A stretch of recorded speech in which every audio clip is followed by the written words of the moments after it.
नमस्कार, मैं डॉक्टर अजीत भारती आज फिर आपके लिए हिंदी विषय के अंतर्गत एक विज्ञापन लेखन लेकर आया हूँ। तो देखो, प्रश्न दिया आपका, शंख सीप आदि उपलब्ध संसाधनों से निर्मित घर की सजावट संबंधी वस्तुओं को बेचने के लिए लगभग 50 शब्दों में एक आकर्षक विज्ञापन तैयार कीजिए।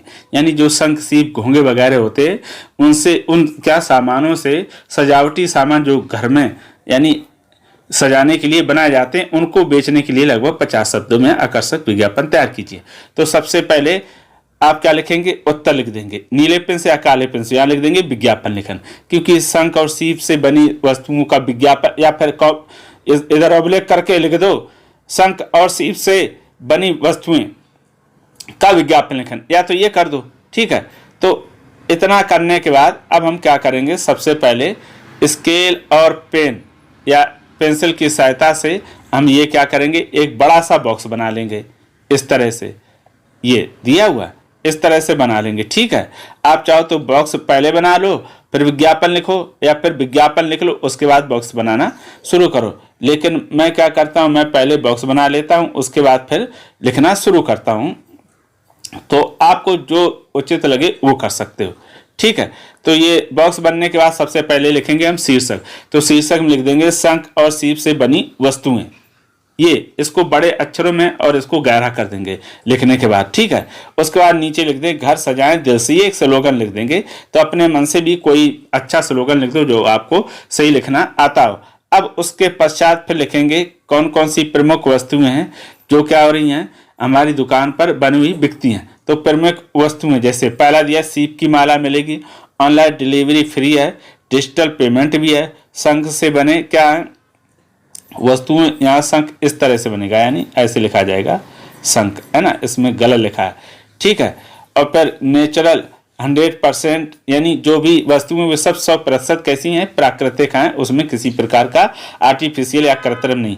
पर कीमत कम है और प्रदूषण रहित वस्तुएं, यानी कीमत भी कम है और इनसे प्रदूषण भी नहीं होता है। इतना ये हो गई प्रमुख वस्तुएं। आप चाहो तो अपने मन से और भी जो उचित लगे उनको भी लिख सकते हो। ठीक है, अब उसके बाद नीचे फिर लिख देंगे कि ये दुकान का है, तो नाम लिख देंगे दुकान का, या जो बनाते हैं दिया मुरली साज सज्जा केंद्र गोवा, यानी कोई भी नाम लिख दो, हमने तो गोवा लिख दिया। और ये फ़ोन नंबर में क्या लिखेंगे 2039877192, तो ये लिख देंगे फ़ोन नंबर।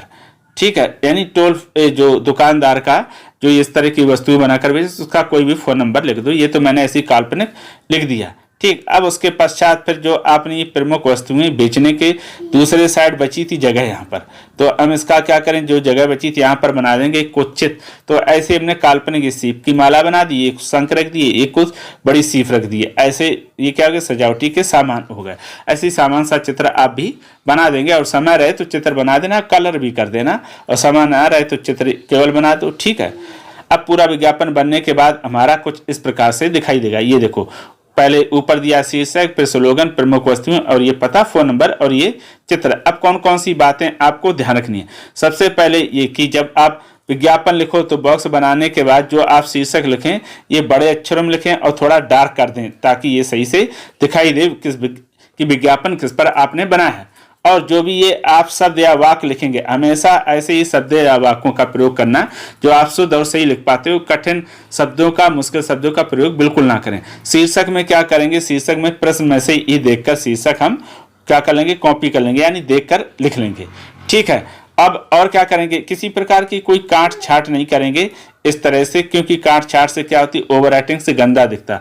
अगर कोई दिक्कत आए काटने की जरूरत पर तो इस तरह से हम क्या करेंगे, काट लेंगे। ठीक है, अंत में आप इस विज्ञापन को देखकर अपनी रफ कॉपी में 2 बार लिख लो, तीसरी बार बगैर देखकर लिखो और फिर मिलान कर लो। जो गलतियां रहेगी उनको क्या कर लेंगे, सुधार कर लेंगे। इस तरह से अभ्यास करेंगे तो बहुत आसानी से आप विज्ञापन बनाना क्या करोगे, सीख जाओगे। ठीक है, अगर उसके पश्चात भी विज्ञापन से संबंधित किसी प्रकार का कोई प्रश्न हो तो कमेंट करके हमें अवश्य बताइएगा। और अगर कोई प्रश्न हो जो परीक्षा की दृष्टि से महत्वपूर्ण तो वो भी हमें लिखकर भेज सकते हैं। तो फिर आज के लिए इतना ही, अब हम फिर मिलेंगे किसी नए विषय के साथ, तब तक के लिए धन्यवाद।